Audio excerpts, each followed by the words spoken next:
اللہ نے فرمایا انما المؤمنون اخوہ، دنیا کے سارے مومن، سارے مسلمان یہ بھائی ہیں۔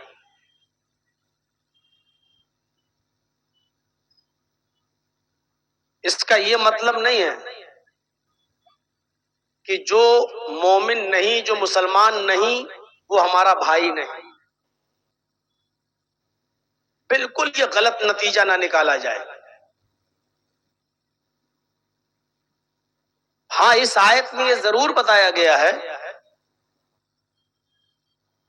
کہ جتنے بھی مومن ہیں، مسلمان ہیں،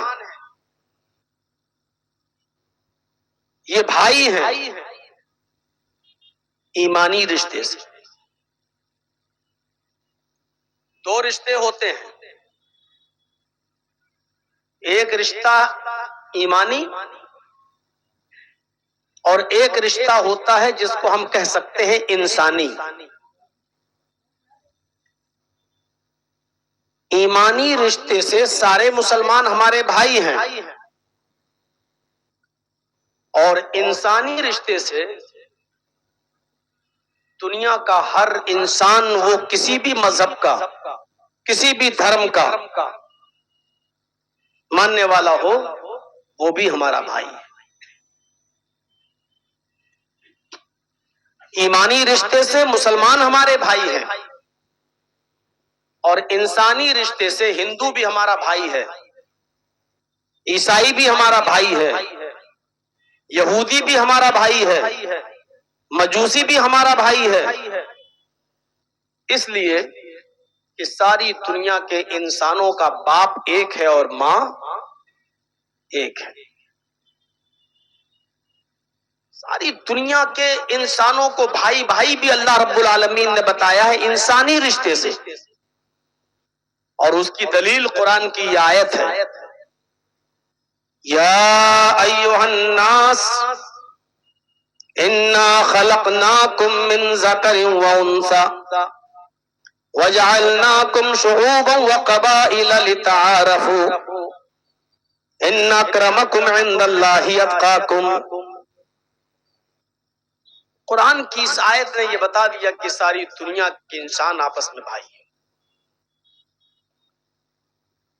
یا ایھا الناس، اے سمپورن جگت کی بانو ذاتی، اے ساری دنیا کے انسانوں، انا خلقناکم من ذکر وانثی، ہم نے تم کو ایک مرد سے اور ایک عورت سے جنما ہے، ایک مرد سے اور ایک عورت سے پیدا کیا ہے۔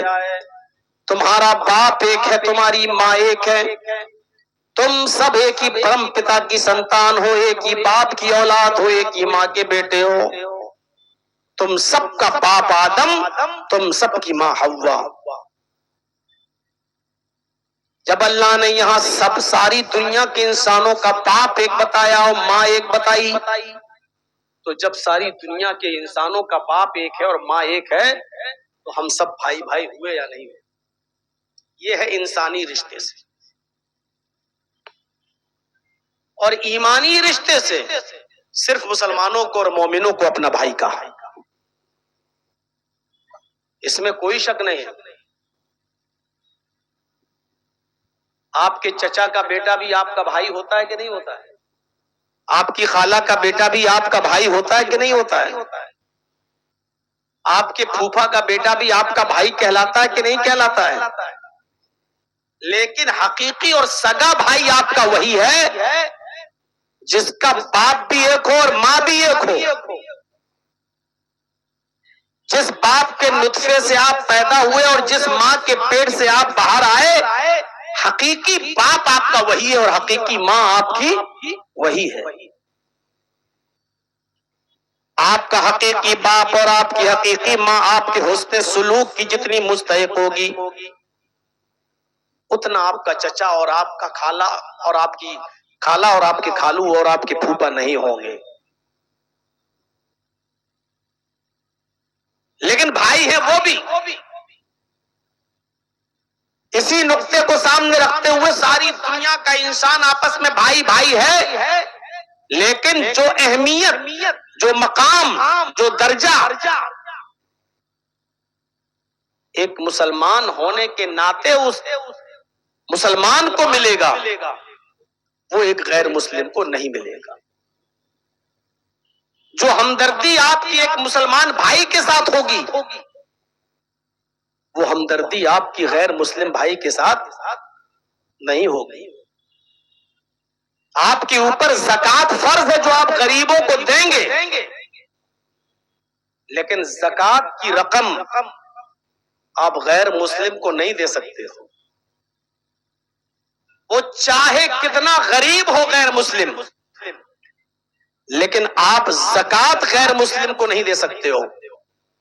لیکن ہاں، بطور ہمدردی کے زکوٰۃ کے علاوہ کوئی فنڈ ہے آپ کے پاس اور آپ اس کی اپنی طرف سے کوئی مدد کرنا چاہیں تو آپ کو اسلام روکتا نہیں ہے، آپ جتنی چاہیں مدد کریں اس کی، آپ اس کو خیرات دیں، آپ اس کو صدقہ کر دیں، آپ اس کو دوسرا فنڈ سے آپ اس کو دیں، لیکن زکوٰۃ آپ نہیں دے سکتے۔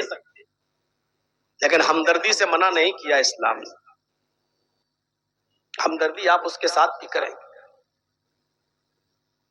تو ساری دنیا کے انسانوں کو قرآن کی آیت بھائی بھائی بتا رہی ہے۔ اللہ فرما رہا ہے یا ایھا الناس انا خلقناکم من ذکر و انثی، ہم نے تم کو ایک مرد اور ایک عورت سے پیدا کیا ہے اور ہم نے تمہارے شعبے، تمہاری برادریاں، تمہاری ذاتیں بنا دی ہیں، اس لیے نہیں کہ کوئی کسی سے بڑا ہے، کوئی کسی سے چھوٹا ہے، بلکہ ہم نے تمہیں شعبوں میں، قبیلوں میں، برادریوں میں، ذاتوں میں ہم نے اس لیے تمہیں بانٹ دیا ہے، اس لیے تمہیں تقسیم کر دیا تاکہ تم ایک دوسرے کو پہچان سکو، ایک دوسرے کا تعارف ہو سکے۔ تم جرجیز کو جانتے ہو؟ کون جرجیز؟ 50 جرجیز ہے۔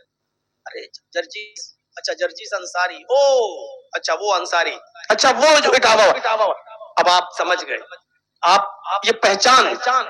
اب یہ نہیں کہ میں خان ہوں تو انصاری سے اونچا، میں انصاری ہوں تو تیلی سے اونچا، میں تیلی ہوں تو ترک سے بلند، یہ نہیں، یہ تمہاری جھوٹی شان ہے۔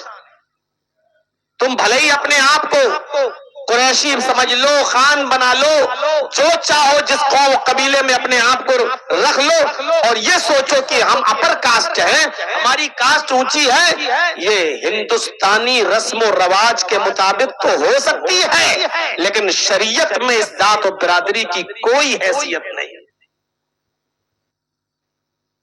کچھ نہیں ہے، آپ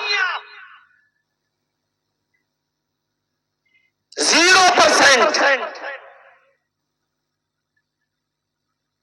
اللہ کے نبی جناب محمد رسول اللہ نے مسجد نبوی میں بیٹھ کر اتنا اعلان کیا، این بلال، بلال کہاں ہے؟ حضرت بلال نے ادھر ہاتھ اٹھایا، لبیک وسعدیک، اے اللہ کے رسول میں یہاں ہوں، حاضر ہوں، بیٹھا ہوا ہوں۔ آپ نے فرمایا اے بلال ایسا کون سا عمل کرتے ہو، ایسی کون سی نیکی تم کرتے ہو کہ جب مجھے جنت کا مشاہدہ کرایا گیا تو میں نے جنت کے اندر تمہارے جوتوں کی آواز سنی، یعنی اللہ نے مجھے یہ بتا دیا کہ میں بلال کو جنت میں داخل کروں گا، بلال کو میں جنت دوں گا۔ اے بلال ایسا کون سا عمل کرتے ہو؟ حضرت بلال سے اللہ کے نبی نے جب یہ پوچھا تو عرب کے بڑے بڑے رئیس، بڑے بڑے چودھری، بڑے بڑے سرمایہ دار، بڑے بڑے امیر، بڑے بڑے پیسے والے، بڑے بڑے دولت مند حضرت بلال کو اپنے گھر لے جانے لگے۔ اے بلال تمہاری شادی نہیں ہوئی، اے بلال تمہارا نکاح نہیں ہوا، میرے گھر پر چل کر میری بیٹی کو دیکھ لو، چاند جیسی خوبصورت میری بیٹی موجود ہے، اگر میری بیٹی کو ایک نظر دیکھ لو، اگر وہ تمہیں پسند آ جائے تو میں اپنی بیٹی کا نکاح تمہارے ساتھ کرنے کو تیار ہوں، میں اپنی بیٹی کی شادی تمہارے ساتھ کرنے کو تیار ہوں۔ اتنی سی بات سنی عرب کے رئیسوں نے، عرب کے چودھریوں نے کہ حضرت بلال کے بارے میں اللہ کے نبی نے فرمایا بلال میں نے تمہاری آواز، جوتوں کی آواز جنت میں سنی، لوگ اپنی اپنی بیٹیاں حضرت بلال کو دینے کے لیے تیار ہو گئے۔ وہ بلال جن کے بارے میں حدیث کا جملہ یہ کہتا ہے کہ کوئلے کا رنگ پھر بھی کچھ سفید ہوگا، کوئلہ پھر بھی کچھ صاف ستھرا ہوگا، بلال اس سے بھی زیادہ کالے تھے، بلال کا رنگ کوئلے سے بھی زیادہ کالا تھا۔ اس کالے کلوٹے انسان کے لیے عرب کے بڑے بڑے چودھری اور بڑے بڑے سرمایہ داروں نے اپنے گھر کے دروازے کھول دیے، بلال ایک نظر میری بیٹی کو دیکھ لو، پسند آ جائے تو میں نکاح کرنے کو تیار۔ نہ حسب نہ نسب نہ اسٹیٹس نہ ذات نہ برادری، کچھ نہیں دیکھی۔ دیکھی تو کیا دیکھا؟ تقویٰ، پرہیزگاری۔ ہم نے تمہیں بڑا نہیں بنایا، چھوٹا نہیں بنایا، اونچا نہیں بنایا، نیچا نہیں بنایا، تم سب برابر ہو۔ ان اکرمکم عند اللہ اتقاکم، اللہ کی نظر میں تم میں سب سے بڑا وہ ہے جو اللہ سے سب سے زیادہ ڈرنے والا ہے۔ ختم۔ سب سے بڑا وہ ہے جو اللہ سے سب سے زیادہ ڈرتا ہے، سب سے بڑا وہ ہے جو اللہ کا خوف سب سے زیادہ کھاتا ہے۔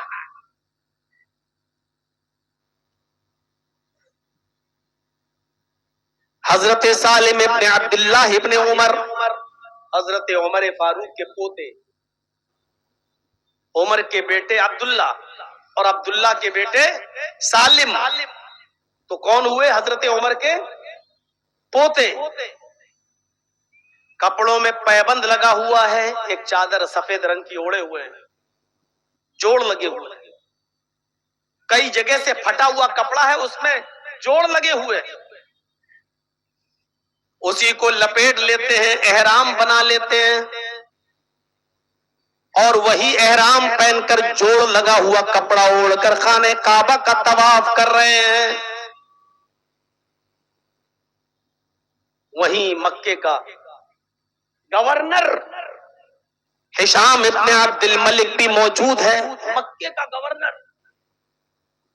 اس کی نظر جب سالم ابن عبداللہ ابن عمر پر پڑی تو پھٹا ہوا جوڑ لگا ہوا کپڑا دیکھ کر ان کی آنکھوں میں آنسو آ گئے، اور لوگوں سے پوچھنے لگا، یہ اتنا غریب انسان جو ایک چادر اوڑے ہوئے ہے، وہ بھی کئی جگہ سے پھٹی ہوئی ہے اور اس میں جوڑ لگا ہوا ہے، اس چادر کو اوڑھ کر طواف کر رہا ہے، میں اس کی کچھ مدد کرنا چاہتا ہوں، میں مکے کا گورنر ہوں، یہ کون ہے، کہاں کا رہنے والا ہے؟ لوگوں نے کہا، اے ہشام، اس آدمی کے بارے میں تم نہیں جانتے ہو، یہ جو خانہ کعبہ کا طواف کر رہا ہے اس کو آپ نہیں جانتے ہو، یہ حضرت عمر فاروق کے پوتے ہیں، یہ سالم ابن عبداللہ ابن عمر ہیں۔ ہشام ابن عبد الملک نے ان کو دیکھا تو دیکھتے رہ گیا، 22 لاکھ مربع میل پر حکومت کرنے والی شخصیت، اس کا پوتا اس حال میں کہ اس کو پہننے کے لیے کپڑے بھی نصیب نہیں ہیں، 22 لاکھ مربع میل، یہ ایران، اردن، الجزائر، مصر، آذربائیجان، عراق، اسرائیل، فلسطین، یہ سب پہلے اسی میں تھے، اور یہ سب پہلے ایک اسٹیٹ تھا، ایک ملک تھا، اور حضرت عمر ان سب پر حکومت کرنے والی اکیلی شخصیت۔ آج تو ایران الگ ہو گیا، عراق الگ ہو گیا، مصر الگ ہو گیا، سعودی الگ ہو گیا، آذربائیجان الگ ہو گیا، شام الگ ہو گیا، فلسطین الگ ہو گیا، اسرائیل الگ ہو گیا، لیکن یہ سب پہلے ایک تھے، اور حضرت عمر نے سب پر اکیلے حکومت کی۔ اتنی بڑی ریاست، اتنے بڑے ملک کے مالک اور اس کے پوتے کا یہ حال کہ وہ جوڑ لگے ہوئے کپڑے پہن رہا، اس کو احرام بھی نصیب نہیں ہے۔ طواف کے دوران ہشام ابن عبد الملک نے حضرت سالم ابن عبداللہ ابن عمر سے سلام کیا، السلام علیکم، انہوں نے جواب دیا وعلیکم السلام۔ کہا کہ تم مجھے جانتے ہو؟ سالم ابن عبداللہ نے کہا نہیں، اللہ کے اس گھر میں آپ بھی آئے ہو، میں بھی آیا ہوں، آپ کو بھی اللہ سے کچھ مانگنا ہے، مجھے بھی اللہ سے کچھ مانگنا ہے، ہم سب اللہ کے بندے ہیں، اس سے زیادہ میں آپ کو نہیں جانتا، سیدھا سا جواب ہے۔ آج اگر کوئی بڑا آدمی ہم سے کہہ دے کہ جرجی صاحب آپ جانتے ہیں، نہیں یار، نہیں پہچان پا رہا ہوں، ناراض ہو جائے گا آپ سے. 2 سال پہلے ملے تھے، آپ بھول گئے؟ ایک معمولی آدمی آپ کو غلط نظروں سے دیکھنے لگے گا، ارے بڑا مطلبی آدمی ہے، دیکھو اس کو گھمایا موٹر سائیکل پر، اس کو لے کے چلا، اب اس کے ساتھ یہ کیا وہ کیا، اور آپ بھول گئے. مکے کا گورنر اور حضرت سالم ابن عبداللہ کہہ رہے ہیں کہ نہیں، آپ بھی اللہ کے بندے، میں بھی اللہ کا بندہ، یہاں تو سب اللہ کے بندے ہیں، اس سے زیادہ میں نہیں جانتا. کہنے لگا میں مکے کا گورنر ہوں، ہشام ہوں میں. کہا اللہ آپ کو گورنری مبارک کرے، چلیں طواف کر لوں، عبادت کر لوں. آپ اپنا طواف کیجئے، میں اپنا. ہشام پیچھے پڑ گیا. گورنر آئے سالم ابن عبداللہ، آپ پھٹا ہوا احرام پہنے ہوئے ہیں، جوڑ لگے ہوئے ہیں کئی جگہوں سے، آپ کے دادا 22 لاکھ مربع میل پر حکومت کرنے والے اکیلے حکمراں گزرے اور آپ کا یہ حال ہے. میں آپ کی کچھ مدد کرنا چاہتا ہوں. سلنی حاجتن، کوئی حاجت ہو تو بتائیے، کس چیز کی ضرورت ہے وہ بتائیے. سالم ابن عبداللہ نے جو جواب دیا، غور کرو، امیری غریبی کا فرق مٹ گیا. گورنر ہوں گے آپ اپنے گھر کے، مجھے پھٹے ہوئے کپڑے ہی نصیب صحیح. ابھی جھارکھنڈ کا سی ایم اگر مجھ سے کہنے لگے کہ جرجیت صاحب آپ ہمارے علاقے میں آئے ہیں، کوئی ضرورت ہو تو بتائیے کسی چیز کی، میں آپ کی ضرورت پوری کر دوں گا. جرجیت صاحب تو موقع دیکھیں گے، ایک دم چھکا ماریں گے اور اپنی ڈیمانڈ اس کے سامنے لمبی چوڑی رکھ دیں گے. لمبی چوڑی ڈیمانڈ رکھ دیں گے. سالم ابن عبداللہ کے سامنے گورنر کہہ رہا مانگو، کس چیز کی ضرورت ہے تمہیں؟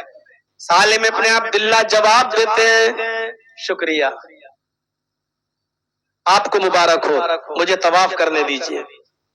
اس نے کہا نہیں، میں آپ کی پریشانی دیکھ رہا ہوں، آپ کو ضرورت ہے لیکن آپ مانگ نہیں رہے، بتائیے میں گورنر ہوں، آپ کی مدد کروں گا. سالم ابن عبداللہ نے جو جواب دیا، نوجوانوں سنو، غور سے سننا. سالم ابن عبداللہ کہتے ہیں تم مجھ سے کہتے ہو کس چیز کی ضرورت ہے، مانگو، تم جانتے ہو میں کہاں ہوں؟ ہشام نے کہا گورنر نے، آپ اللہ کے گھر میں ہیں، بیت اللہ میں ہیں، خانہ کعبہ میں ہیں.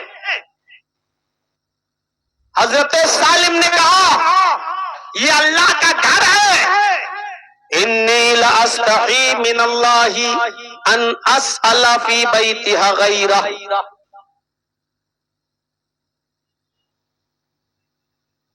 مجھے اللہ کے گھر میں اللہ کے ہوتے ہوئے کسی غیر سے مانگنے میں اللہ سے شرم آتی ہے.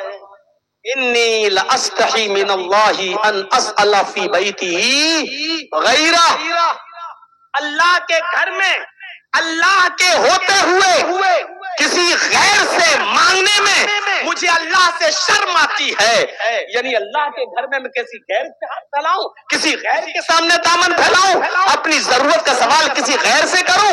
ارے میں تو یہاں آیا ہی ہوں اپنی ضرورت کو مانگنے کے لیے، میں اللہ سے مانگوں گا، تم سے نہیں مانگوں گا. جاؤ. اتنی بڑی بات آپ کہہ کے دیکھیں. ارے چیف منسٹر تو بہت دور کی بات، اپنے علاقے کے معمولی پردھان سے کہہ کے دیکھیں، ناراض ہو جائے گا. انسلٹ کر رہا ہے میری. معمولی ایم ایل اے اور ایم پی سے کہہ کے دیکھیں، انسلٹ کر رہا ہے میری. سالم ابن عبداللہ نے کہا جاؤ، نہیں ضرورت ہے، مجھے مانگنا ہے تو اللہ سے مانگوں گا، اللہ کے گھر میں مجھے کسی غیر سے مانگنے میں اللہ سے شرم آتی ہے. استحی من اللہ. ہشام ابن عبد الملک سوچنے لگا چلو اس نوجوان کو خریدنا بہت مشکل ہے، یہ نہیں مانے گا. اچھا اللہ کے گھر میں اس کو شرم آتی ہے اللہ سے، چلو جب یہ نکلے گا طواف کر کے، عمرہ صفا مروہ کے صحیح کر کے جب یہ نکلے گا تو باہر اس کا انتظار کرتا ہوں، سڑک پر اس کا انتظار کرتا ہوں. ہو سکتا ہے اللہ کے گھر میں نہ مانگے، باہر سڑک پر اپنی ضرورت ہمارے سامنے رکھ دے. ہشام طواف کر کے چوراہے پر بیٹھ گیا. یہاں سے سالم ابن عبداللہ ابن عمر کو نکلنا تھا. سالم ابن عبداللہ نے طواف کیا، اور جن لوگوں نے عمرہ کیا ہوگا یا حج کیا ہوگا وہ جانتے ہوں گے طواف کرنے کے بعد اگر مقام ابراہیم پر جگہ مل جائے تو 2 رکعت وہاں نفل ادا کی جاتی ہے، نماز پڑھی جاتی ہے طواف کرنے کے بعد. اور نفل پڑھنے کے بعد دعا ہوا مانگنے کے بعد پھر وہاں سے آپ جائیں گے اور صفا مروہ کے چکر لگائیں گے، صحیح کریں گے، 7 چکر آپ لگائیں گے. تو حضرت سالم ابن عبداللہ نے طواف کیا اور 7 چکر جب پورے ہو گئے تو مقام ابراہیم کے پاس جا کر 2 رکعت نماز پڑھی، اور 2 رکعت نماز پڑھنے کے بعد انہوں نے دونوں ہاتھ اٹھا کر دعا مانگنا شروع کر دیا. حضرت سالم ابن عبداللہ دعا مانگ رہے ہیں اور گورنر دیکھ رہا ہے کہ دعا مانگ رہے ہیں، لیکن سالم کیا مانگ رہے ہیں یہ سالم جانتے ہیں اور ان کا رب جانتا ہے، کوئی نہیں جانتا. بھائی میں آہستہ سے مانگوں تو آپ کیا جانے کہ میں کیا مانگ رہا ہوں. تو سالم ابن عبداللہ دعا مانگ رہے ہیں، اور وہ دعا کیا مانگ رہے ہیں اس کو اللہ اور سالم کے علاوہ کوئی نہیں جانتا. دعا مانگنے کے بعد صفا مروہ کی سعی کی، اور صفا مروہ کی سعی کے بعد جب یہ باہر نکلے اور چوراہے پر پہنچے تو گورنر نے پھر پکڑ لیا ہشام نے اور کہا اے سالم ابن عبداللہ، اے عمر کے پوتے، الان خرجت من بیت اللہ فاسأل. اے سالم ابن عبداللہ، اب تو یہ اللہ کا گھر نہیں ہے. اللہ کے گھر میں آپ کو شرم آتی تھی اللہ سے کہ کسی غیر کے سامنے ہاتھ پھیلایا جائے. اب تو آپ خانہ کعبہ سے باہر آ گئے، یہ بازار ہے، یہ چوراہا ہے، یہ راستہ ہے. اب بتاؤ یہ تو اللہ کا گھر نہیں ہے. فصلنی، اب تم مجھ سے اپنی ضرورت کے بارے میں بتاؤ، کیا ضرورت ہے تمہیں؟ کسی کو پتہ نہیں چلے گا اور ضرورت کا سامان تمہارے گھر پہ پہنچا دیا جائے گا. کیا چاہیے تمہیں؟ سونا چاندی کپڑا لتا اناج غلہ، کیا چاہیے؟ میرے ساتھیوں سالم ابن عبداللہ نے جب یہ سنا تو کہنے لگے اے ہشام، تم میرے پیچھے ہاتھ دھو کر نہیں بلکہ پورے کے پورے نہا دھو کر پڑے ہو. تم بار بار پوچھتے ہو کہ اپنی ضرورت پوری بتاؤ، کیا ضرورت ہے؟ چلو میں تم سے پوچھتا ہوں، تم میری کون سی ضرورت پوری کر سکتے ہو؟ کیا تم مجھے جہنم سے نجات دلا کر جنت میں داخل کر سکتے ہو؟ کیا تم مجھے قبر کے عذاب سے بچا سکتے ہو؟ کیا سوال و جواب سے تم مجھے نجات دلا سکتے ہو؟ کیا تم میری آخرت کی ضرورت پوری کر سکتے ہو؟ گورنر نے جواب دیا نہیں. اے سالم، تم اچھی طرح جانتے ہو آخرت کے اندر تو ہمارے اعمال ہی کام آئیں گے، کوئی کسی کا بوجھ نہیں اٹھائے گا. اللہ کے نبی نے بھی فرمایا تھا اے فاطمہ، اس دنیا میں تو جتنا عمل کر یہی تیرے کام آئے گا. سلینی من مالی ما شئت، دنیا میں تو مجھ سے جو مال مانگنا چاہے مانگ لے، میں دے دوں گا، لیکن قیامت کے دن میں تیرے کوئی کام نہیں آؤں گا. اے سالم، تم اچھی طرح جانتے ہو قیامت کے دن کوئی کسی کے کام نہیں آئے گا. میں اس مکے کا گورنر ہوں، میں تمہاری مدد کرنا چاہتا ہوں، دنیاوی ضرورت پوری کرنا چاہتا ہوں. تمہارے پاس کپڑے نہیں تو کپڑے دے دوں گا، سونا ہو سونا دے دوں گا، چاندی نہ ہو تو چاندی دے دوں گا. میں تمہاری دنیاوی ضرورت سونا چاندی غلہ اناج کپڑا لتا، اس سے میں تمہاری مدد کر سکتا ہوں. صلی حاجتن، اب بتاؤ تمہیں کیا چیز کی ضرورت ہے؟ سالم ہنسنے لگے. ہشام نے پوچھا کیوں ہنس رہے ہو؟ کہا ہنسی آ رہی ہے تیرے اوپر. اے گورنر، ہنسی آ رہی ہے تیرے اوپر. کہا کس بات پر؟ کہا تم نے مجھے طواف کے بعد دیکھا نہیں. کہا میں نے دیکھا ہے. کہا میں نے کیا کیا؟ کہا طواف کے بعد مقام ابراہیم پر آپ نے 2 رکعت نماز ادا کی. سالم نے کہا گورنر، نماز کے بعد میں نے کیا کیا؟ گورنر نے کہا نماز کے بعد آپ نے دونوں ہاتھ اٹھا کر دعا مانگی. آئے گورنر میں نے دعا مانگی تو اپنے رب سے کیا مانگا؟ گورنر کہنے لگا یہ میں کیسے بتا دوں کہ تم نے کیا مانگا؟ تمہارے ہونٹ ہل رہے تھے، تمہاری زبان سے نکلنے والے جملے تمہارے علاوہ کوئی دوسرا نہیں سن رہا تھا، اللہ جانتا اور تم جانتے ہو. حضرت سالم نے جواب دیا جی بالکل صحیح کہہ رہے ہو، میں نے اپنے رب سے کیا مانگا یہ میں جانتا ہوں اور میرا رب جانتا ہے، اور میں نے کیا مانگا یہ میں تمہیں بتانا بھی نہیں چاہتا. میں نے اپنے رب سے کیا مانگا میں تمہیں کیوں بتاؤں؟ میں نہیں بتانا چاہتا، لیکن اتنا بتا دوں کہ تم بار بار کہہ رہے ہو کہ مجھ سے مانگو، دنیا مانگو، سونا مانگو، چاندی مانگو، کپڑا مانگو، لتا مانگو، اناج مانگو، گلہ مانگو. تم یہ بار بار مجھ سے کہہ رہے ہو کہ دنیا مانگو. اتنا بتا دیتا ہوں کہ میں نے ہاتھ اٹھا کر جب اللہ سے دعا کی اور اللہ سے مانگا، میں نے کیا مانگا میں یہ تمہیں نہیں بتاؤں گا، لیکن اتنا بتا دوں ما سألت الدنیا من یملکها فکیف اسألها من لا یملکها. دنیا تو میں نے اس سے بھی نہیں مانگی، تو مجھ سے بار بار کہتا ہے کہ سونا مانگ، چاندی مانگ، کپڑا مانگ، اناج مانگ، اللہ مانگ. ارے دنیا تو میں نے اس سے بھی نہیں مانگی، میں نے کیا مانگا یہ نہیں بتاؤں گا، لیکن اتنا بتا دیتا ہوں کہ میرے دونوں ہاتھ جب اٹھے تھے تو دنیا تو میں نے اللہ سے بھی نہیں مانگی جو دنیا کا مالک ہے. ما سألت الدنیا من یملکها، میں نے سونا تو اللہ سے بھی نہیں مانگا، چاندی تو اللہ سے بھی نہیں مانگی، میں نے اناج و غلہ تو اللہ سے بھی نہیں مانگا، کپڑا تو میں نے اللہ سے بھی نہیں مانگا، دنیا کا سکون تو میں نے اللہ سے بھی نہیں مانگا. جو اس دنیا کا مالک ہے فکیف اسألها من لا یملکها، تو میں اس دنیا کا سوال تجھ سے کیسے کر دوں؟ آج مرا اور یہ دنیا کل دوسرے کے ہاتھ میں چلی جائے گی، آج مرا اور کل گورنر دوسرا بنا دیا جائے گا. جب تو اس دنیا کا مالک ہی نہیں تو تجھ سے کیا مانگوں؟